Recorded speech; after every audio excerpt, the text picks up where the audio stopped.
दोस्तों आज मैं आपको एक कहानी सुनाने जा रहा हूँ। ये कहानी है बड़ी ही दुखदायक। यहाँ पे रमेश नाम का एक लड़का होता है। उसके घर में उसकी माँ काफी ज्यादा बीमार होती है। उसे डायबिटीज की प्रॉब्लम होती है, हार्ट अटैक की भी प्रॉब्लम होती है। माँ की दवाइयाँ खत्म हो जाती है, इसलिए रमेश फार्मेसी में चला जाता है दवाइयाँ खरीदने के लिए। अब जब वो दवाई खरीदता है, वो घर वापस आता है, अपनी माँ को दवाइयाँ खिलाता है। उसकी माँ के ऊपर इन दवाइयों का कोई भी असर होता नहीं है, बल्कि उसकी माँ की तबीयत और भी ज्यादा खराब हो जाती है। ये जो कहानी मैंने आपको सुनाई ना, ये तो कहानी है, लेकिन ऐसी हजारों घटनाएं हैं जहाँ पे फेक ड्रग्स की वजह से हजारों लोगों की जान जा चुकी है। एडवर्स मेडिसिन की वजह से हर साल 4 लाख से भी ज्यादा लोग मरते हैं भारत में, लेकिन फेक दवाइयों की वजह से कितने मरते हैं ये कभी भी बताया नहीं जाता। अब हमारे सामने कई सवाल आते हैं। जैसे सबसे पहला सवाल ये आता है कि ये फेक दवाइयाँ बनाई कैसे जाती है, क्यों बनाई जाती है।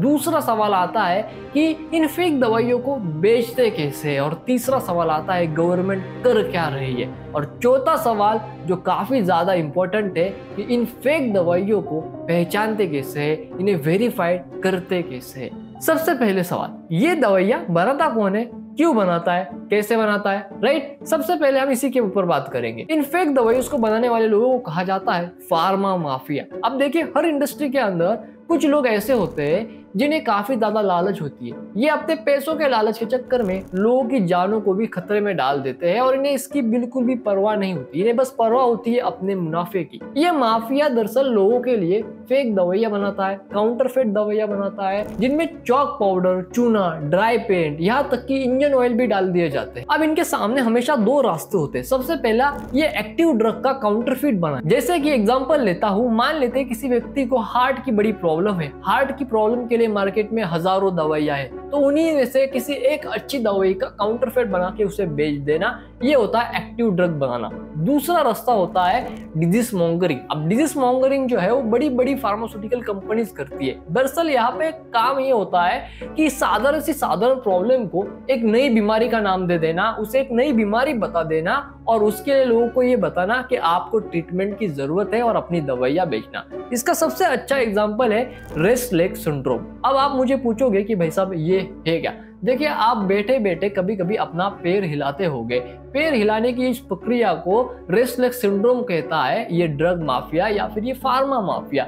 इनके हिसाब से एक बीमारी है और इसके लिए आपको ट्रीटमेंट की जरूरत है। लेकिन हमारे समाज में कई सालों से इस रेस्टलेस सिंड्रोम को नॉर्मल समझा जाता है, इसे कोई बीमारी नहीं समझा जाता। उसी तरीके से एक और बीमारी है जिसे कहा जाता है लो टेस्टोस्टेरोन। अब ये जो बीमारी है ये भी नॉर्मल ही समझी जाती है हमारे समाज में, लेकिन ये फार्मा माफिया चाहते हैं कि आप इसे एक बीमारी समझे और बीमारी की तरह ही इसे ट्रीट करें। तो हम वापस से आ जाते हैं अब इस पॉइंट पर कि इन्हें बेचा कैसे जाता है। देखो, ये जो फेक दवाइयां होती है या फिर ये जो डिजीज मॉन्गरिंग की तरह दवाइयां बनाई जाती है, इसके लिए सबसे पहले इस्तेमाल किया जाता है गवर्नमेंट ऑफिशियल्स का। देखिए, होता क्या है, मैं आपको एग्जांपल से बताता हूँ। जैसे फॉर एग्जांपल एक कंपनी है XYZ कंपनी, उस कंपनी ने एक ड्रग बनाया है। ड्रग का नाम है कैपिटल A। ये काम करता है हार्ट डिजीज के ऊपर, यानी जो हार्ट की प्रॉब्लम होती है ना, उसके ऊपर ये ड्रग जो है वो काम करता है। अब इस ड्रग की 2 वेरिएशन बनाए जाएंगे। सबसे पहला वेरिएशन होगा जो एक्चुअल में मेडिकल अथॉरिटी ऑफ इंडिया के पास भेजा जाएगा सर्टिफिकेशन के लिए। इसके जो सर्टिफिकेशन आएंगे ना, उस सर्टिफिकेशन का इस्तेमाल करके जो एक ऐसा वेरिएंट बेचा जाएगा जिसमें वो कंटेंट्स है ही नहीं जो सर्टिफाइड वर्जन में, यानी एक ही दवाइयों के 2 वर्जन बनाए जाते हैं ज्यादा से ज्यादा प्रॉफिट कमाने के लिए। जब सर्टिफिकेशन मिलने के बाद ये ड्रग माफिया करता क्या है, सबसे पहले ये डॉक्टर्स को ही अपना कस्टमर बनाता है। ये डॉक्टर्स के पास जाते हैं, उन्हें कैश प्राइजेस देते हैं, उन्हें वेकेशन टिप्स ऑफर करते हैं, उन्हें रिवॉर्ड्स देते हैं, महंगी महंगी गिफ्ट्स देते हैं, सिर्फ इसके लिए कि डॉक्टर्स इनकी दवाइयों को प्रिस्क्राइब करें। एक रिपोर्ट के अनुसार कई डॉक्टर्स ये मानते हैं कि उनके प्रिस्क्रिप्शन के ऊपर पूरी तरीके से आज के डेट में फार्मा माफिया का कंट्रोल आ चुका है, जो कि बड़ी ही दिक्कत की बात है, जो बड़ी प्रॉब्लम की बात है। क्योंकि डॉक्टर ने अगर आपको कोई प्रिस्क्राइब दवाई दी हुई है तो जरूरी नहीं है कि वो दवाई सच में आपके ऊपर असर करे या फिर सच में आपको ज्यादा इफेक्टिव हो सकता है उसका अल्टरनेटिव जो जेनेरिक में अवेलेबल है वो उससे कई गुना सस्ता है। फॉर एग्जाम्पल, डॉक्टर ने आपको एक गोली प्रिस्क्राइब की है, एक टैबलेट प्रिस्क्राइब की है जिसकी एक्चुअल कॉस्ट जो है वो 20 रुपए जेनेरिक में अल्टरनेटिव वर्जन में, लेकिन सेम दवाई सेम कंटेंट के साथ जो डॉक्टर ने आपको प्रिस्क्राइब की है उसकी मेडिकल में नॉर्मल फार्मेसी में एक्चुअल वैल्यू है 200 रुपए। यहाँ पे कस्टमर का यानी पेशेंट का पूरी तरीके से नुकसान होता है, फाइनेंशियली भी, हेल्थ वाइज भी। अब मैं ये नहीं कह रहा कि सभी डॉक्टर्स इसमें शामिल होते हैं, लेकिन मोस्टली प्राइवेट डॉक्टर्स के यहाँ पे या फिर प्राइवेट हॉस्पिटल्स में ये चीज काफी ज्यादा कॉमन है, काफी ज्यादा प्रॉब्लमेटिक है। और डॉक्टर के कोड ऑफ कंडक्ट के हिसाब से किसी भी डॉक्टर को किसी भी फार्मा कंपनी से कोई भी गिफ्ट या फिर वैक्सीन ट्रिप्स हो गई या फिर रिवॉर्ड्स हो गए, कैशेस हो गए, लेना अनिवार्य बिल्कुल भी नहीं है। ये उनके लिए इलीगल है। ऐसा होने पर, ऐसा पकड़े जाने पर डॉक्टर्स के लाइसेंस तक कैंसिल हो सकते हैं या फिर उनके ऊपर कानूनी कार्रवाई भी हो सकती है। लेकिन उसके बावजूद भी आज के डेट में सिर्फ 10 से 15% ही डॉक्टर्स है जो इस कोड ऑफ कंडक्ट को फॉलो करते हैं, यानी इन फार्मा माफिया के साथ काम नहीं करते। देखिए जो फार्मा माफिया है ना, इसमें बस छोटी मोटी कंपनीज ही नहीं बल्कि बड़ी बड़ी कंपनीज भी शामिल है। देखिए जॉनसन एंड जॉनसन जैसी कंपनी के ऊपर ओपिड क्राइसिस में जो इन्होंने अपनी भूमिका दिखाई, जो इन्होंने अपना कंट्रीब्यूशन किया इस क्राइसिस में, उस क्राइसिस के लिए इनके ऊपर $578 मिलियन की पेनल्टी लगाई गई। जॉनसन एंड जॉनसन के जो बेबी पाउडर्स होते हैं उससे लोगों को कैंसर होता है, बच्चों को कैंसर होता है और कई कंट्रीज में ये बैन है, लेकिन इंडिया में ये खुलेआम बिकता है। पतंजलि की अगर हम बात करें तो रिसेंटली पतंजलि के ऊपर भी 1 लाख रुपए का जुर्माना लगाया था सुप्रीम कोर्ट ने मिसलीडिंग के लिए, एडवर्टाइजिंग के लिए, उनकी दवाई के बारे में, कोरोनिल के बारे में। उनका कहना था कि कोरोनिल से कोरोना 100% जो है वो खत्म हो जाता है, जिसके वजह से इनके ऊपर जो है वो फाइन लगाया गया। मोदी नगर, फैजाबाद, गाजियाबाद, इन इलाकों में कई सारी नकली अनलाइसेंस यूनिट से फार्मास्यूटिकल की खुद उन दवाइयों के काउंटरफेट बनाते हैं और उन्हें मार्केट में जाके बेचते। मेडिकल वाले को यानी फार्मास्यूटिकल वाले को ज्यादा मार्जिन मिलता है तो वो जानबूझ के वही दवाइयां आपको बेचेगा। फार्मा माफिया जो है वो बिचवाना चाहता है। कई बार आपको जो है वो फार्मेसी ओनर जो है वो आपको कहेंगे कि ये जो दवाई डॉक्टर ने प्रिस्क्राइब की है ये अभी अवेलेबल नहीं है, इसके अल्टरनेटिव एक दवाई अवेलेबल है, मैं वो दे देता हूँ और आपके साथ यही किया जाएगा, आपको वो दवाई थमा दी जाएगी। हो सकता है वो दवाई अच्छी ना हो या फिर सस्ती हो, लेकिन उसका इफेक्ट इतना अच्छा ना हो जितना एक्चुअल प्रिस्क्राइब की गई दवाई से। ये फार्मा माफिया बड़ा ही चालाक है। ये डॉक्टर्स को भी अपने हाथ में लेता है और फार्मेसी ओनर्स को भी अपने हाथ में लेता है। 2023 में 3000 से भी ज्यादा ड्रग्स जिनकी क्वालिटी ऑफ स्टैंडर्ड जो होता है यानी एक बेसिक स्टैंडर्ड क्वालिटी होता है उसको मेंटेन नहीं कर पाए तो उनके लाइसेंस कैंसिल कर दिए गए। इसके अलावा 428 से भी ज्यादा ऐसे ड्रग्स जो मार्केट में अवेलेबल थे जिनको एक्चुअल में लाइसेंस दिया भी नहीं गया था, उसके बावजूद भी ये लोग अपने ड्रग्स को मार्केट में बेच रहे थे। सोचो 428 से भी ज्यादा दवाइयां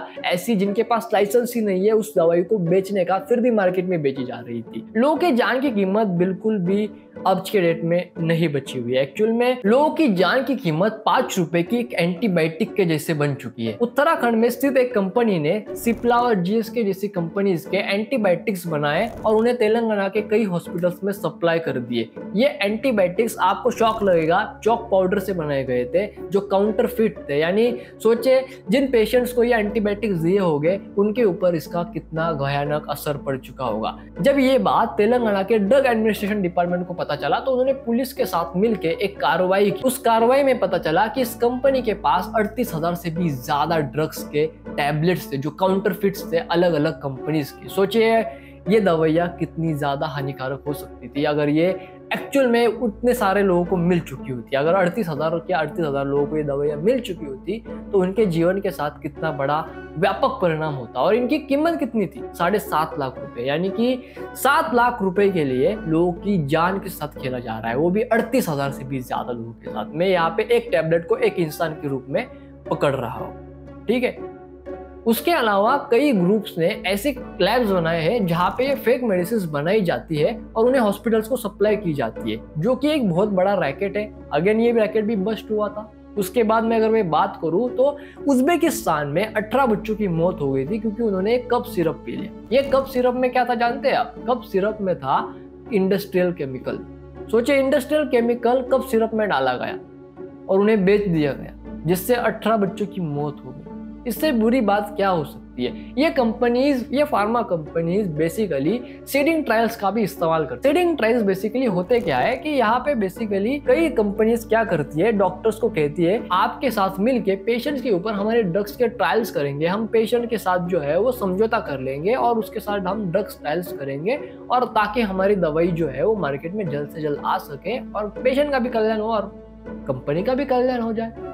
अब इससे होता यह है कि कई कंपनीज इन सीड ट्रायल्स का फेक डेटा तैयार करती है। अगर आपको रेमडेसिविर स्कैंडल पता होगा तो वहां पे जो दवाई का टेस्ट डेटा था वो कम्प्लीटली फेक था, पूरा का पूरा टेस्ट डेटा ही फेक था। यानी कि आज के डेट में इंसान की जान 5 रुपए के एंटीबायोटिक से भी जा सकती है, क्योंकि शायद वही उसकी जान की कीमत हो। गवर्नमेंट को स्ट्रिक्ट से स्ट्रिक्ट एक्शन लेने चाहिए, क्योंकि एक इंसान की जान की कीमत 5 रुपए की नकली दवाई कभी भी नहीं हो सकती। अब ये सवाल आता है कि इन दवाइयों को पहचानते कैसे, इन्हें पहचाना कैसे जाए?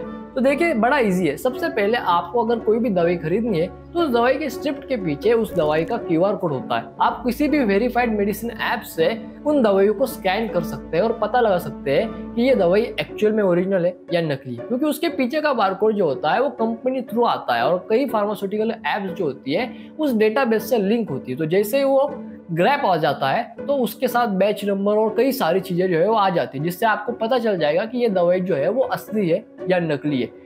नकली दवाइयों में बेसिकली QR कोड सिस्टम नहीं होता। कई दवाइयों पर छोटे छोटे बारकोड्स होते हैं, अगर आप उसे स्कैन करते हैं तो आपको पता चल जाता है कि ये दवाई असली है या नकली है। ये उसी के लिए ये बारकोड्स को एक्चुअल में बनाया भी जाता है। दूसरा इसे पहचानने का तरीका ये है कि जहाँ पे भी आपको ज्यादा डिस्काउंट मिल रहा है ना दवाई के ऊपर, फॉर एग्जांपल एक दवाई की कीमत जो है वो 200 रुपए है, उस पूरी स्ट्रिप की कीमत 200 रुपए है, लेकिन जो भी आपका वेंडर है या फिर जो भी जहां से भी आप रिटेल से आप कहां से भी आप खरीद रहे हो, वो उस 200 रुपए की दवाई को आपको 100 रुपए में 70 रुपए में बेच रहा है, तो आपको ऐसी दवाई बिल्कुल भी नहीं लेनी, क्योंकि ज्यादा डिस्काउंट यानी कि ज्यादा बड़ा धोखा। फार्मा में ये बात आप हमेशा समझ लीजिए, क्योंकि यहाँ पे मेडिकल वालों का मार्जिन काफी ज्यादा होता है, लेकिन 10% से नीचे कोई भी मेडिकल वाला आपको जो है वो दवाई के ऊपर डिस्काउंट कभी भी नहीं देगा। अगर कोई आपको 40% डिस्काउंट दे रहा है 200 रुपए की दवाई पर, 60% का डिस्काउंट दे रहा है 200 रुपए की दवाई पर, तो वो दवाई के ज्यादा चांसेस है कि ये फेक हो सकती है, ये काउंटरफिट हो सकती है, इससे आपकी सेहत के ऊपर हानिकारक परिणाम हो सकता है। तीसरा, आपको देखना है उसकी एक्सपायरेशन डेट, उसका बैच नंबर, ताकि आपको ये पता चले कि ये दवाई असली है या नकली है, एक्सपायर्ड हुई है या एक्सपायर्ड नहीं हुई है, लेनी चाहिए या नहीं लेनी चाहिए। कई बार लोग जो है वो देखते नहीं है, बेसिकली एक्सपायर्ड दवाइयाँ भी बेच देते हैं। फोर्थ रीजन होता है कि आप जब भी किसी रिटेल फार्मेसी में जाए, यानी कि आप ऑफलाइन दुकान में जाए, तो आप उसी दुकान में जाना प्रेफर करें जहाँ पे लाइसेंस जो है वो बाहर लगाया हुआ हो। कई बार आज के डेट में मैं आपको बताता हूँ नकली बैंक तक खुल जाते हैं, तो कई गली नुक्कड़ की दुकानों के ऊपर नकली फार्मेसीज भी खुल जाती है जहाँ पे लाइसेंस बिल्कुल भी टंगाया नहीं होता।